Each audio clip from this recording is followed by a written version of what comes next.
नमस्कार, मी विजय साळवी. आपल्या सगळ्यांचं मुंबई ईस्ट वेस्टमध्ये स्वागत.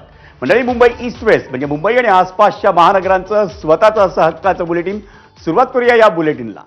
प्लास्टर ऑफ पॅरिसच्या गणेश मूर्तींवर घालण्यात आलेल्या बंदी संदर्भात राज्य सरकार मूर्तिकारांच्या बाजूनं उच्च न्यायालयात बाजू मांडणार असल्याचं आश्वासन सांस्कृतिक कार्यमंत्री आशिष शेलार यांनी आज दिलं.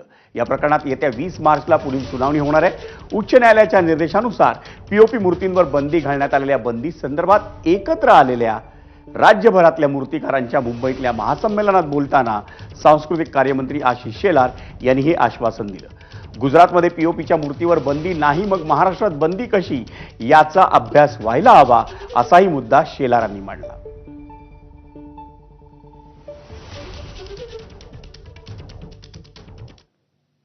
आपण पाहूयात पीओपी मूर्तींवरच्या बंदी संदर्भात सांस्कृतिक कार्यमंत्री आशिष शेलार यांनी मूर्तिकारांच्या महासंमेलनात आणखी नेमकं काय म्हटलंय. माझ्या खात्याच्या अंतर्गत एक आयोग आहे. खरं तर तो विधिमंडळाच्या अंतर्गत आहे, पण तो आयोग आहे ज्याचं नाव आहे राजीव गांधी विज्ञान व तंत्रज्ञान आयोग. इथे आयोगाचं काम काय आहे? आयोगाचं काम आहे सामाजिक आर्थिक विकासासाठी विज्ञान व तंत्रज्ञानाचा वापर आणि प्रसार करण्याचं काम करतं. म्हटलं, अरे ही करोडोची माझी जर मूर्तिकारांची इंडस्ट्री याच्या आर्थिक पायबंदी जर कुठलं बिना टेस्टिफाईड अशा पद्धतीच्या बंदीमुळे येत असेल तर माझ्या मूर्तिकारांच्या आर्थिक उन्नतीसाठी विज्ञान आणि तंत्रज्ञानाचा वापर करून एक कमिटी नेमणं आवश्यक आहे की जे सांगेल पीओपी योग्य आहे की अयोग्य आहे, आमचं म्हणणं योग्य आहे. गणेश मूर्ती ही पीओपीची असेल किंवा शाडूची, विसर्जनानंतर नदीत किंवा समुद्रात प्रदूषण होतं ते त्या मूर्तीवर वापरण्यात आलेल्या रंगांमुळेच. त्यामुळे महापालिकांना गणेश मूर्तींच्या विसर्जनासाठी त्यांनी हौद बांधावेत आणि त्या हौदामध्येच गणेश मूर्तींचं विसर्जन झालं तर प्रदूषण रोखता येईल, असा मुद्दा शास्त्रज्ञ डॉक्टर जयंत गाडगीळ यांनी मांडलाय. पाहूया आमचा प्रतिनिधी ईशान देशमुखनं त्यांच्याशी केलेली बातचीत.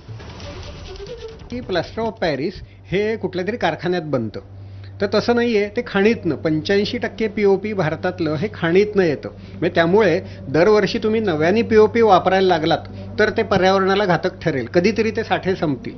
आम्ही असं त्याच्यावर संशोधन केलं की काय केलं, कुठली प्रक्रिया केली की त्याच पीओपीचं परत परत मूर्ती करता येतात.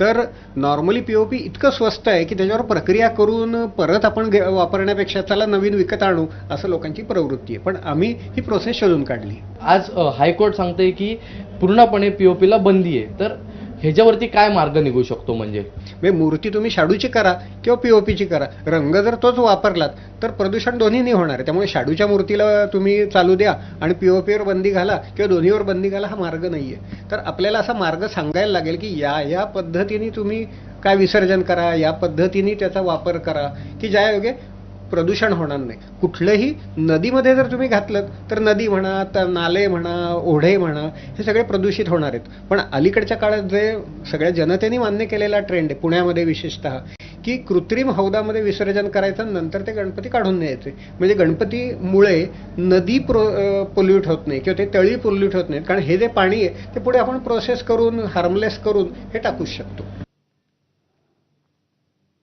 आणि आता बातमी होळीची.